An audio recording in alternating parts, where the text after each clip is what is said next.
Hi everyone, today's video is a walkthrough for the Gcse Combined Science Chemistry Paper 1 Higher Tier 2019. I will model how you should answer each question. Join me as I simplify complex topics and prepare you to excel in your exams. Subscribe now and let's conquer science together. So your paper is 1 hour 15 minutes and like I said earlier on, it's higher tier. So let's start off with question 1. So this question is about reactions of metals. Figure 1 shows what happens when calcium, copper, magnesium and zinc are added to hydrochloric acid.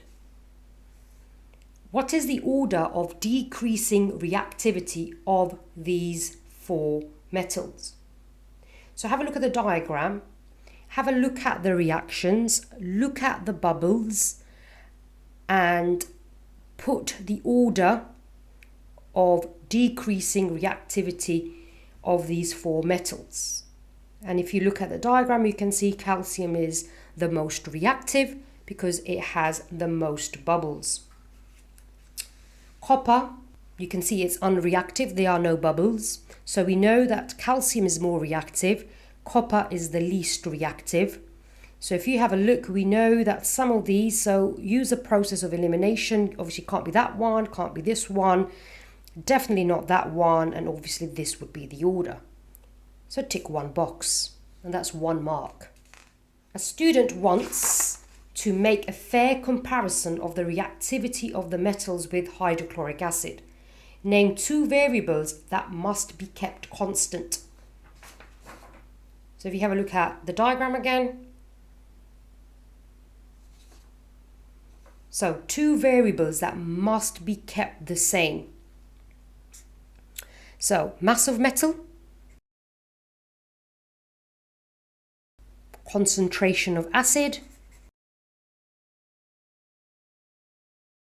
and that should get you 2 marks. There are other possible answers. You can have surface area of metal, you can have volume of acid, you can have temperature of acid. Question 1.3. What is the independent variable in this reaction? Independent variable is the variable you change in an experiment. And the way to remember this is, so independent I, let's start with the letter I. So it's the variable I would change in an experiment. So if we go back to the diagram, you can see that in this experiment, the student changed the metal. So the answer is type of metal. Next question. Predict the reactivity of beryllium compared with magnesium. Give a reason for your answer. Use the periodic table. So in your exam, you will be given a copy of the periodic table. So let's find beryllium, let's find magnesium. As you go down, so this is group 2. As you go down group 1, we know that the reactivity increases.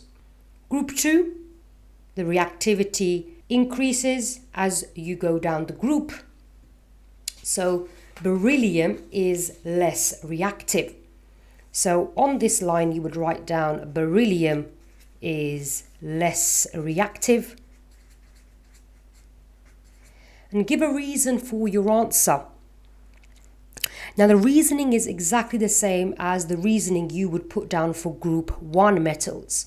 So the reason would be there's a greater attraction between the positive nucleus and the outer electrons. So greater attraction between the nucleus. You can add positive there, but if you don't, you still get a mark. Other possible answers that you might have which would give you a mark, you can say loss of electrons is more difficult. You can say outer electrons are closer to the nucleus, or you could even say there's a less shielding effect, or just keep it as less shielding. Right, so moving on to the next question, question 1.5. A solution of hydrochloric acid contains 3.2 grams of hydrogen chloride in 50 centimeter cubed.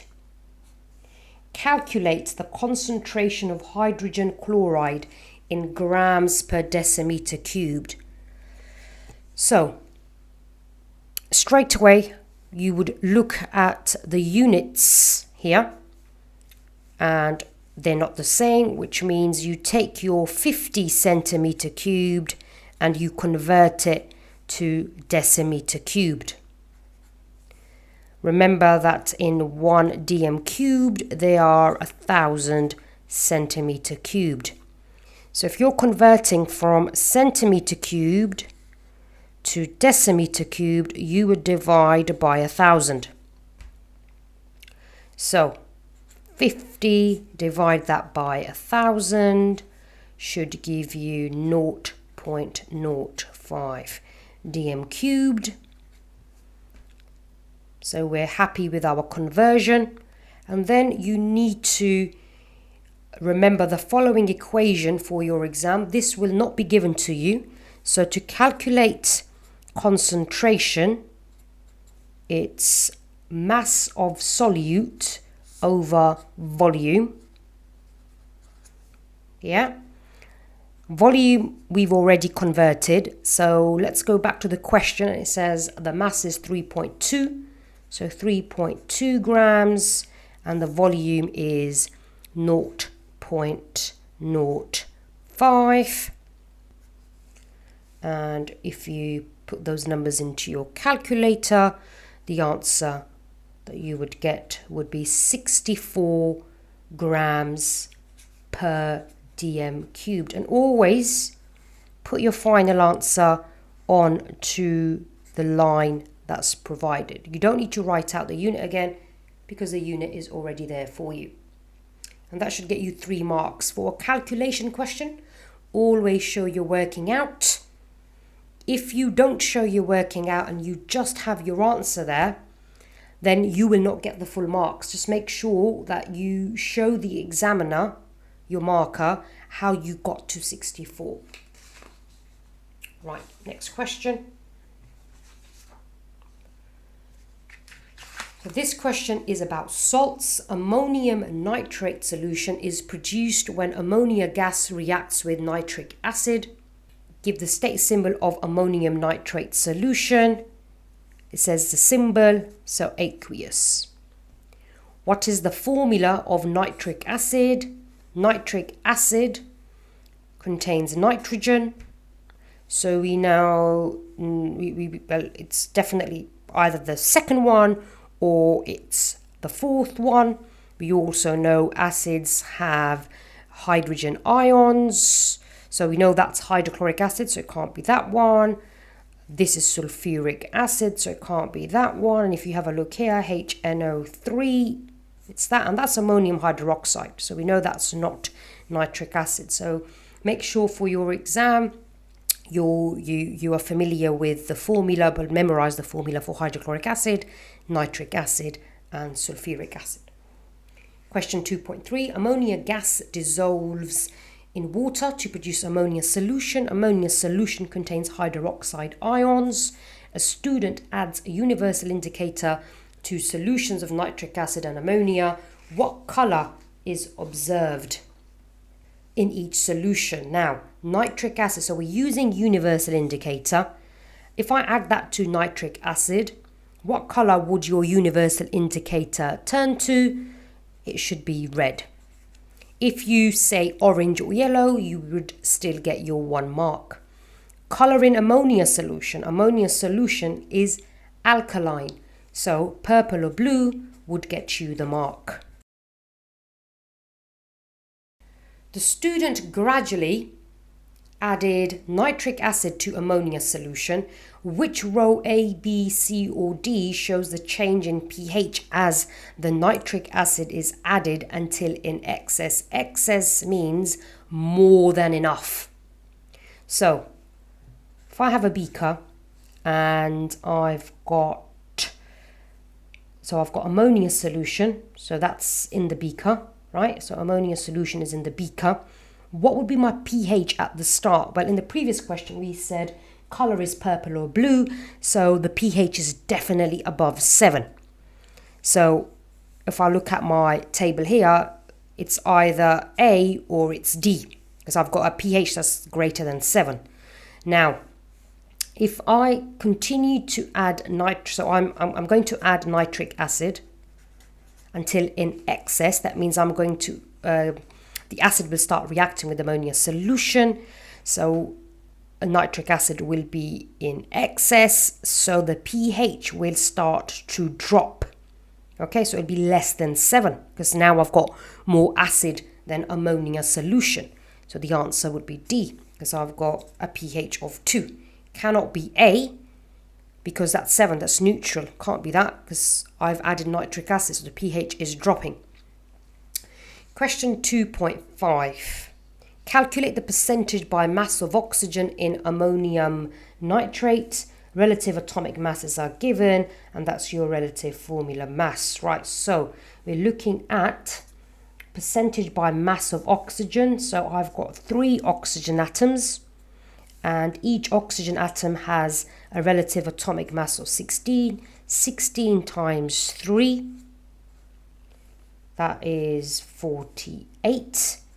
And then I need the relative formula mass of this entire compound. That's already been given to us. Saves us time. 80. Percentage by mass times that by 100.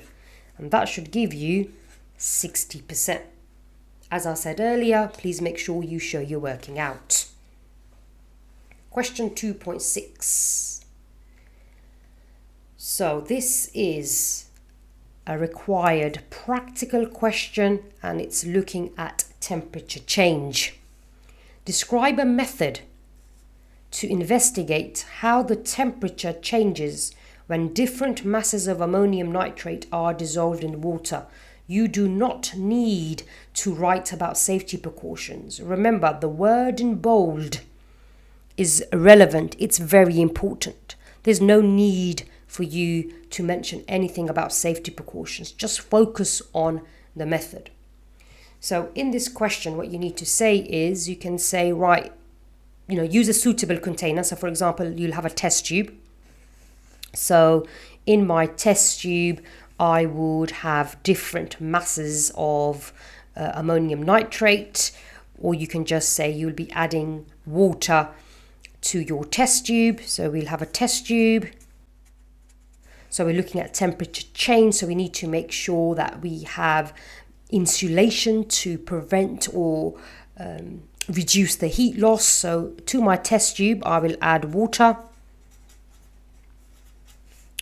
I will use a thermometer to measure my initial temperature.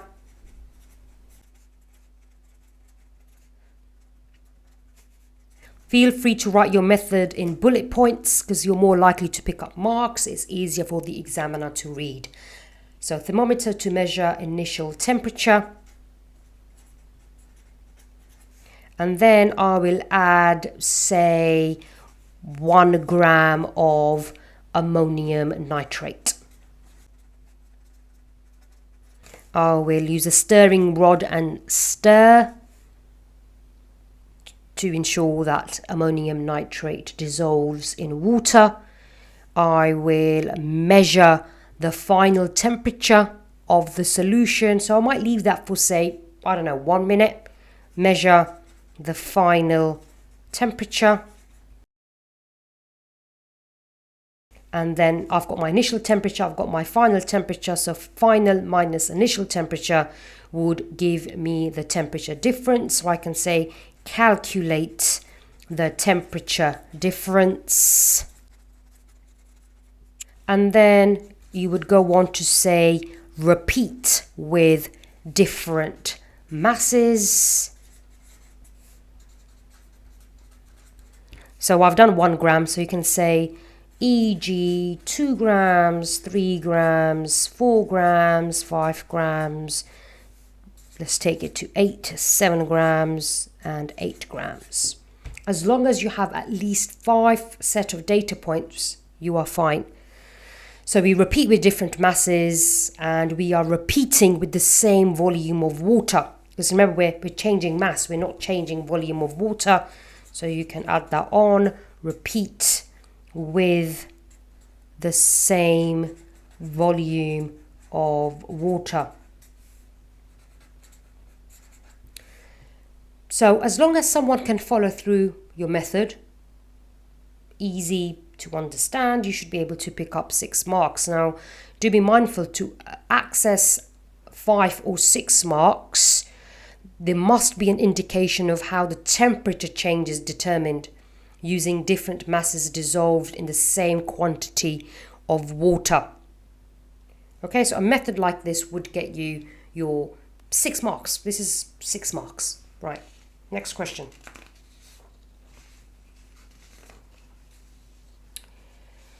So question 3, so this is energy change, which is the last topic studied on chemistry paper 1. So this question is about oxygen. Hydrogen reacts with oxygen. So there's your equation. You've got your reaction profile here. And it says label the activation energy on figure 2. So for this, you need to use a ruler. So go to your reactant horizontal line. Okay, just so you know where your arrowhead goes. A line from the peak to your reactant line, arrowhead, and you can label that as activation energy.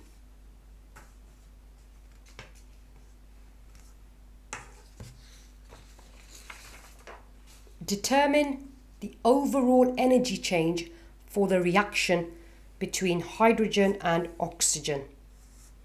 And it does say use figure 2, so we go back to figure 2.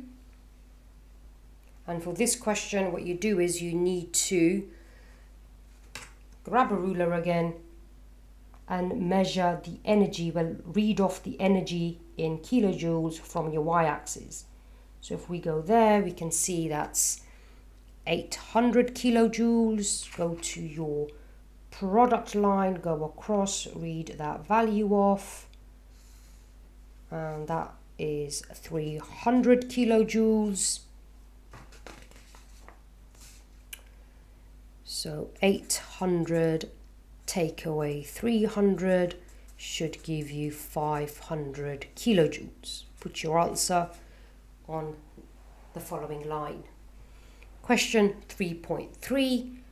Oxygen is in group 6 of the periodic table. Figure 3 shows the outer energy levels in 1 molecule of oxygen. Draw the electrons in the outer energy levels. So oxygen is in group 6, so 6 electrons in its outer shell. So oxygen would have a double bond. So I'm going to go for this oxygen, and I'm going to represent the electrons as a cross. So 2 crosses I've already got there, and 4 further electrons. If I go to this oxygen here, 6 electrons, which I'm going to show as a dot. So 1, 2, 3, 4, 5, 6. Your final step should be just double check your electrons, and on each shell you should have 8. 1, 2, 3, 4, 5, 6, 7, 8. 1, 2, 3, 4, 5, 6, 7, 8. Oxygen, so the molecule of oxygen has a double covalent bond. For your exam, there's a specific list of molecules plus compounds where you need to be able to draw the dot and cross diagram for. So oxygen, nitrogen, you've got hydrogen chloride, methane. What else do we have? We have ammonia, water, and carbon dioxide, chlorine. So these are the compounds, molecules that are stated in the AQA spec. So please make sure as part of your revision you can draw out the dot and cross diagrams for the following compounds/molecules. Right, question 3.4. So bond energy calculations. The equation shows the decomposition of hydrogen peroxide. Table 1 shows the bond energies. Calculate the overall energy change for the reaction. So first of all, these are your reactants. We are breaking these bonds. So bonds are broken. And these are bonds made. So let's have a look at bonds broken. So I have two hydrogen peroxide molecules here. So that means I have 1, 2, so that's 4 OH bonds. So we go 4 times 4, 6, 3. Yeah, and then I've got an OO bond, which is 138, but because I've got 2 of these, I need to multiply 2 times 138, and that should give you 2128 kilojoules per mole. Right, next, bonds made. So this was bonds broken. These are my reactants. Bonds made.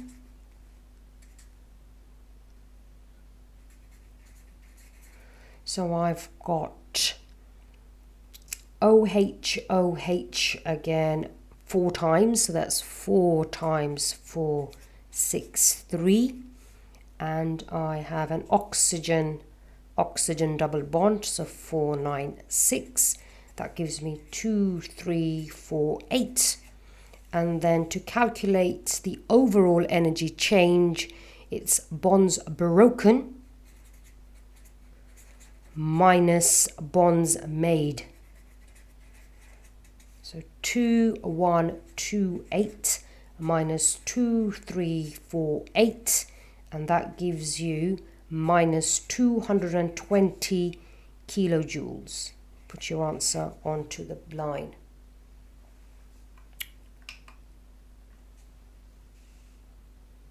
That's how you calculate bond energy calculations. Make sure you show you're working out. An answer like this would get you 3 marks. Question 4. This question is about elements in the periodic table. What order did scientists use to arrange elements in early periodic tables? So what order did scientists use? So they looked at atomic weight. In the early periodic table, some elements were placed in the wrong groups. Mendeleev overcame this in his periodic table. Give one way Mendeleev did this. Left gaps. That's it. Or you can say change the order based on atomic weights. Stick to the simplest answer, which is he left gaps. You can even say left spaces. That should get you 1 mark. 4.3. Table 2 shows the boiling points of fluorine, chlorine and bromine. So that's your halogens, group 7. Explain why the boiling points in table 2 are low. So, simple covalent molecules. So fluorine, chlorine, bromine are diatomic molecules. So simple covalent molecules. So we say weak forces between the molecules, or you can say weak intermolecular forces. That's 1 mark. Your second mark, second bullet point would be little energy required to break these forces.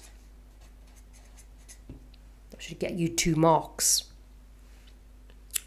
Explain the trend in the boiling points in table 2.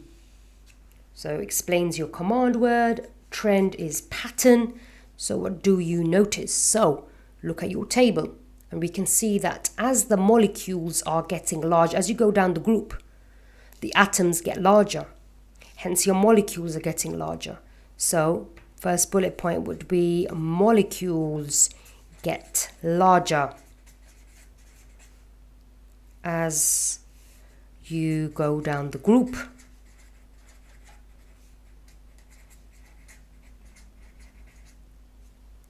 That's 1 mark. Your second mark, tell me something about the forces. So because the molecules are getting larger, the forces between the molecules increase.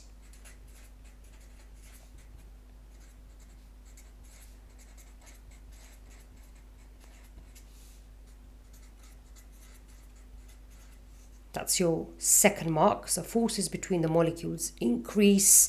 And then your third bullet point, so your third mark would be boiling points increase going down the group.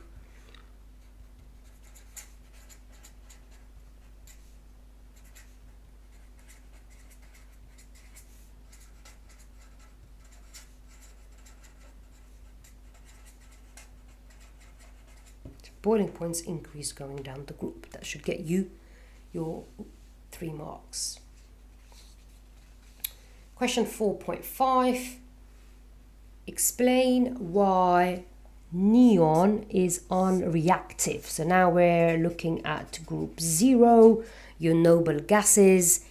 Give the electronic structure of neon in your answer. 2 marks. 1 mark is for writing the electronic structure, and then your second mark is the explanation. So let's start off with the electronic structure. So neon has 10 electrons. Use your periodic table. First shell has a maximum of 2 electrons, and then your second shell would occupy 8 electrons. That gives you a total of 10 electrons. That gets you a mark.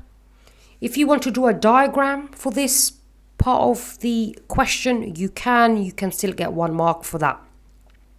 Your second mark is to say that, so we're looking at the outer shell here, there is a full outer shell. There we go. So we're not writing a lot. They've given you 4 lines. We don't need to fill out every single line. Just get straight to the point. 4.6. How many atoms are there in 1 gram of argon?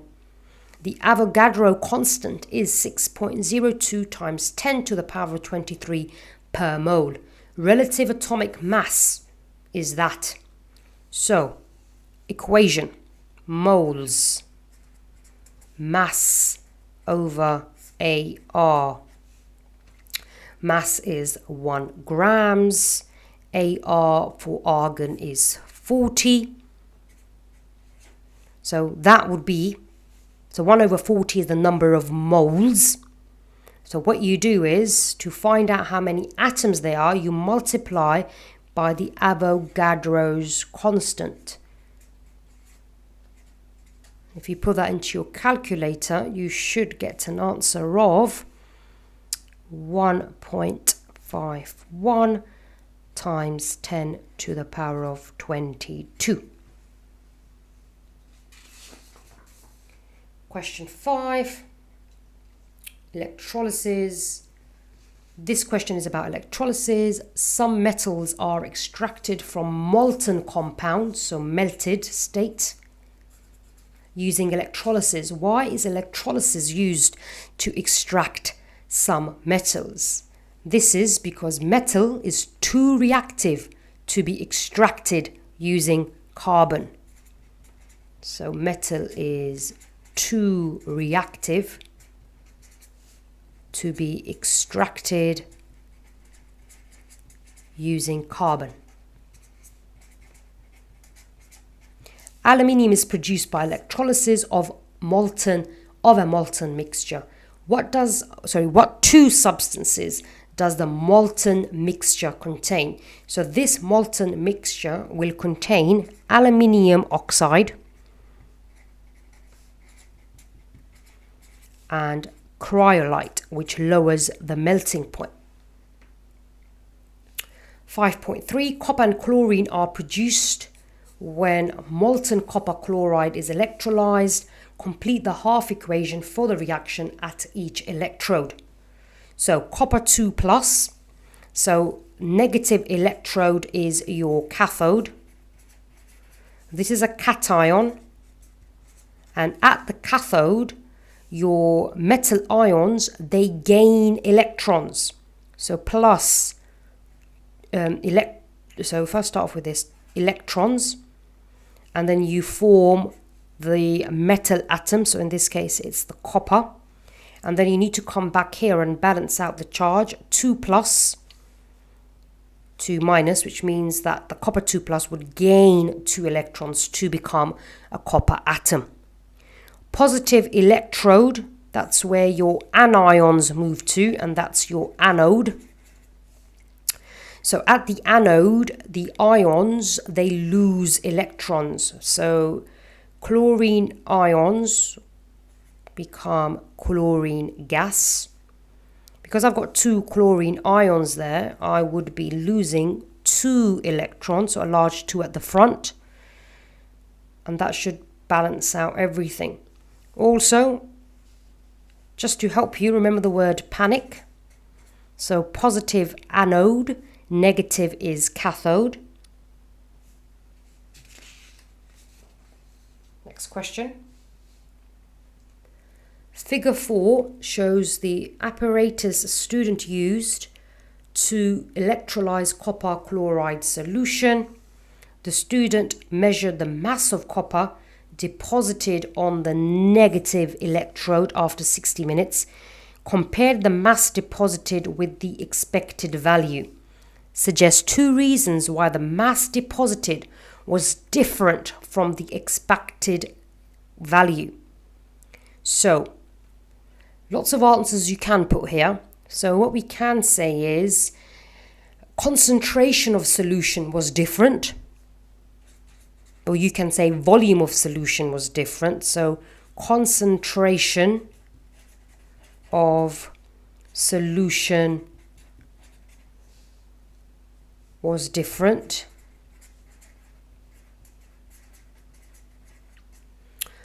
You can also say that the voltage or the current was different, because that would have an impact. So voltage was different.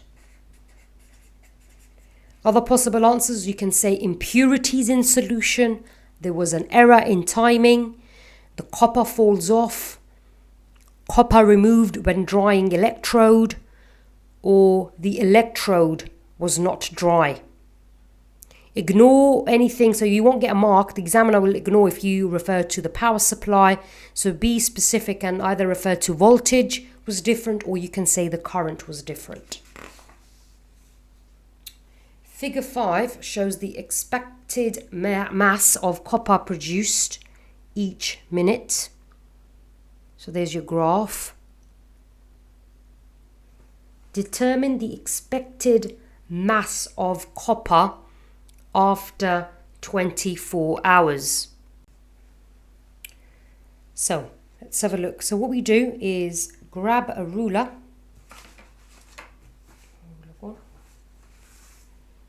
Okay, so we're looking at 24 hours, but if you look at your x-axis, the data's only going up to, the line's only going up to what, 33 minutes? So the way you would answer this is, I would say, let's have a look at 30. So 30 minutes. Go across and read your value off, and it looks like 5.4 milligrams. So 30 minutes. So after 30 minutes, I get 5.4 milligrams of copper. The question is saying 24 hours. So that's 30 minutes. So 24 hours, convert that to minutes. So 24 hours times 60 would give you 1,440 minutes. So 1,040 there. Right, so conversion factor, so 30 minutes to 1,440, That's times 48. So how did I work that out? 1,440 divided that by 30, that gives you 48. So 30 times 48 is 1,440. Whatever you do on your left hand side, you must do on your right hand side. So multiply 5.4 by 48. And that should give you, let's see, what was that? 259. So 5.4 times 48 gives you 259.2 milligrams. If your value isn't taken at 30, say you went for 20 minutes and you read your value off, your answer would still be the same. So it doesn't matter what mass of copper you take from that graph, it should lead you to 259. Okay, next, silver nitrate solution is electrolyzed. Figure 6 shows the change in mass of the negative electrode over 10 hours.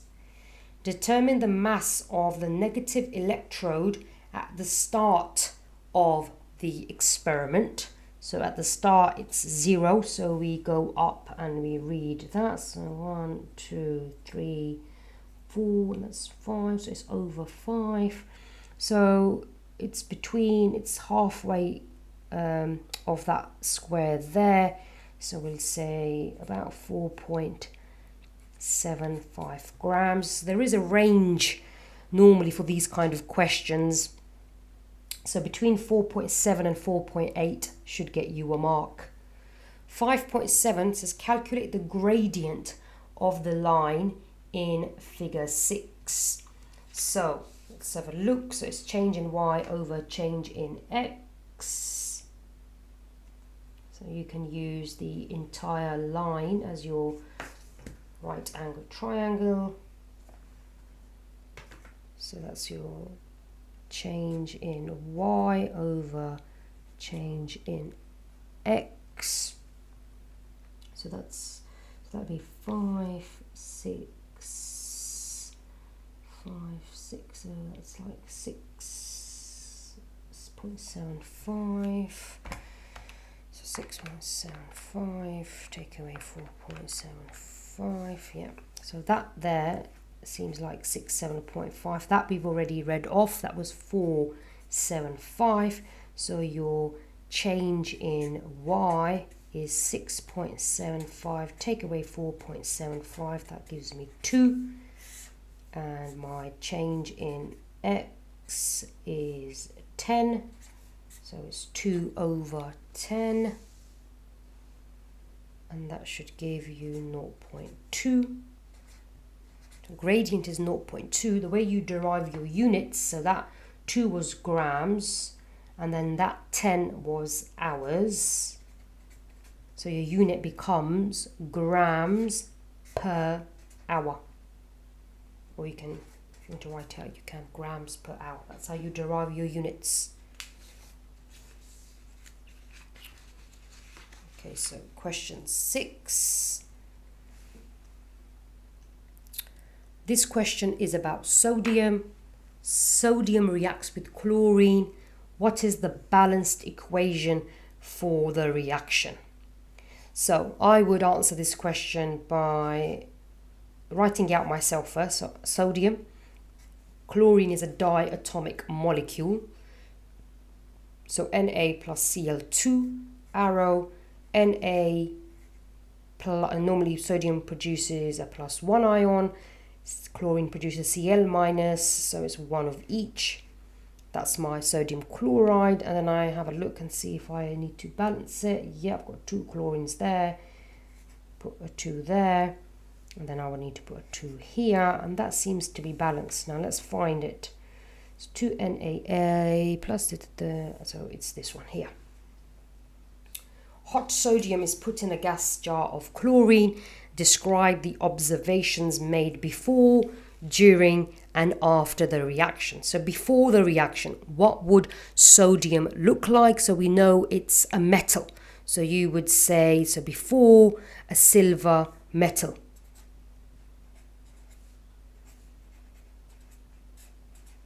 You can say a grey metal, that should also get you a mark. So during the reaction, sodium would produce a yellow flame. And then after the reaction, sodium chloride appears as a white solid. Okay, that's done. Question 6.3. Explain why sodium is less reactive than potassium. So as we go down group 1, we know that the reactivity increases. So sodium is above potassium, so we know sodium is less reactive. So we start off by saying that sodium has fewer energy levels or fewer shells. So sodium has fewer electron shells. That'll get you 1 mark. Your second mark is to say the outer, don't just say the outer shell, refer to the outer electron. The outer electron is closer to the nucleus. So there's a greater attraction between the positive nucleus and the outer electron.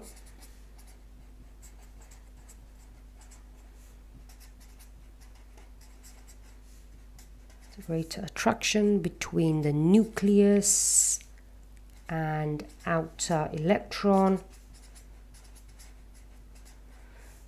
And then your final bullet point would be outer electron is less easily lost. So outer electron is less easily lost. If you get a question like this, and it doesn't matter if the name of the metal changes, so that could be, let's say, lithium and potassium, or if it was lithium or sodium, your answer would be the same. It's all about the electrostatic attraction between the positive nucleus and the outer electron. Next question, 6.4. So chlorine reacts with sodium and with hydrogen. Compare the structure and bonding in sodium chloride and hydrogen chloride. So we're looking at sodium chloride and then we're looking at hydrogen chloride. So the first, compare. Have a look at your command word. So compare is similarities and differences.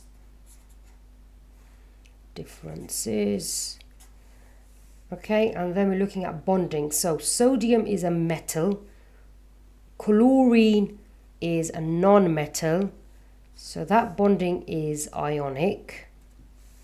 Hydrogen is a non-metal, chlorine is a non-metal, so this bonding is covalent. And you can answer this question as a table. So remember, we're looking at structure and bonding. So you can have, let's put sodium chloride there, and let's put hydrogen chloride here. And let's start off with differences in bonding.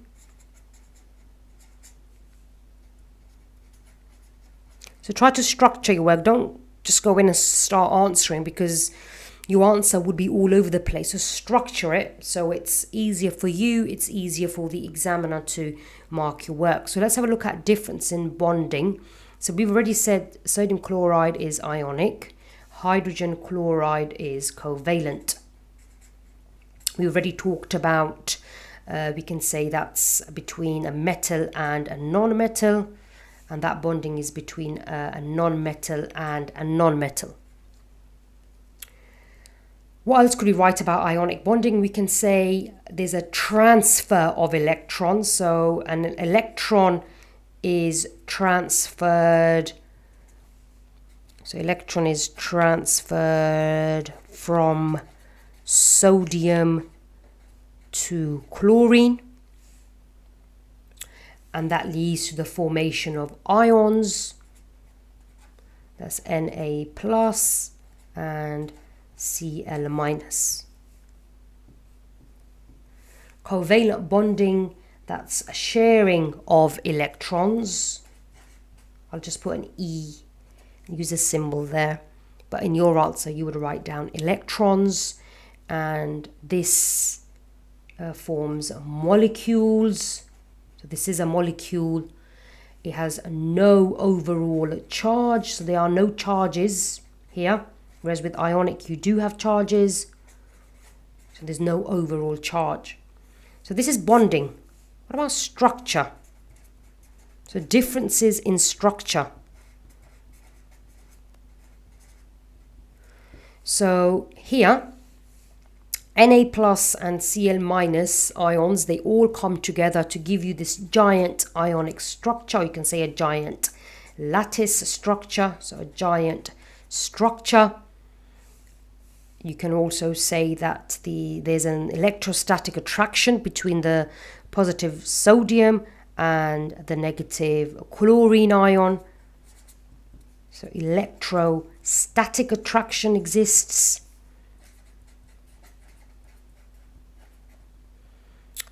And you have you end up with a regular arrangement of ions.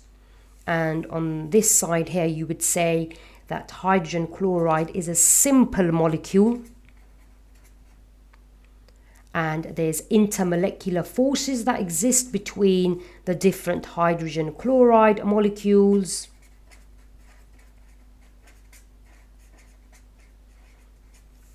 And there's an irregular arrangement. Okay, so that's differences done. Let's have a look at similarities. So your similarities in bonding.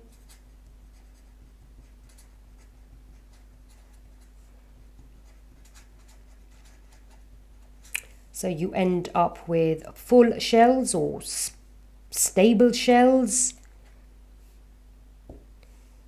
And the bond is strong. Ionic bonds are strong.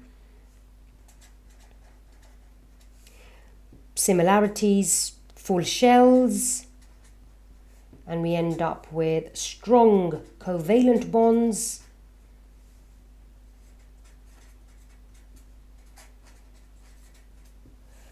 And the final thing we need to look at is similarities in structure.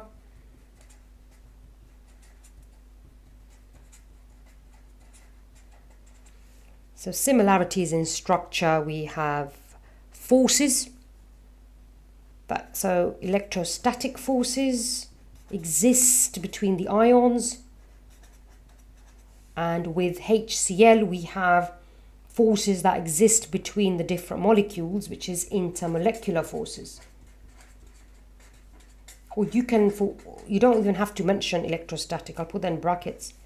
You can just say forces exist. So to access your 3 and above marks, you need to make sure there is a comparison of the structure and bonding and magnitude of both sodium chloride and hydrogen chloride. So this is a nice straightforward question, but quite a bit that you have to get across. So I would say feel free to lay out your answer like how I've done it in a table format with clear headings. Makes your life easier and the life easier of your examiner that's marking your paper. And that brings us to the end of this paper. So thanks for watching. Don't forget to subscribe for more science GCSE relevant videos. Keep studying, stay motivated, and I'll see you next time.